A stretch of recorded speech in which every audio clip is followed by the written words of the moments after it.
غیر مسلم ہیں انہوں نے پینٹ شرٹ پہننا شروع کر دیا تو ہمارے مسلمانوں نے بھی پینٹ شرٹ پہننا شروع کر دیا. غیر مسلموں نے داڑھی کٹانا شروع کر دیا تو ہمارے مسلمانوں نے بھی کٹانا شروع کر دیا.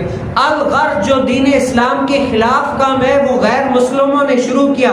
کافر ہونے کے ناطے وہ اسلام کو نہیں مانتے، کلمے کو نہیں پڑھا، ابھی تک شریعت کے مکلف نہیں ہے، اسلام نہیں لے کر آئے، اب وہ کافر ہے اسی لیے دین کے خلاف کام کر رہے ہیں. وہ کافر ہو کر سارے دین کے خلاف کام کر رہے ہیں. آج ہمارا نام کا مسلمان وہی کام جو اسلام کے خلاف غیر مسلم کر رہا ہے وہ مسلمان بھی کر رہا ہے.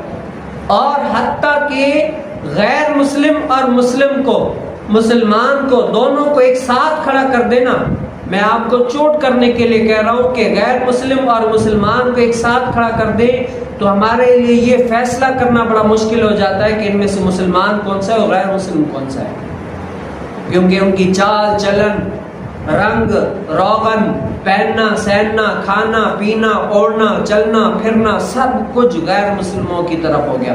ہم نے کیا بنا دیا؟ آئیڈیا کون سے بنا دیا؟ اپنا آئیڈیل غیر مسلموں کو بنا دیا. لیکن حدیث مبارکہ میں صحابہ کیا تعلیم دے رہے ہیں کہ اپنا آئیڈیل کس کو بنانے؟ نبی کریم صلی اللہ علیہ وسلم کو. اگر تم ان کی باتوں کو عمل اپنی زندگی میں نافذ کر لو گے تو دنیا میں تو کامیاب ہو ہی جاؤ گے، آخرت میں بھی کامیاب ہو جاؤ گے.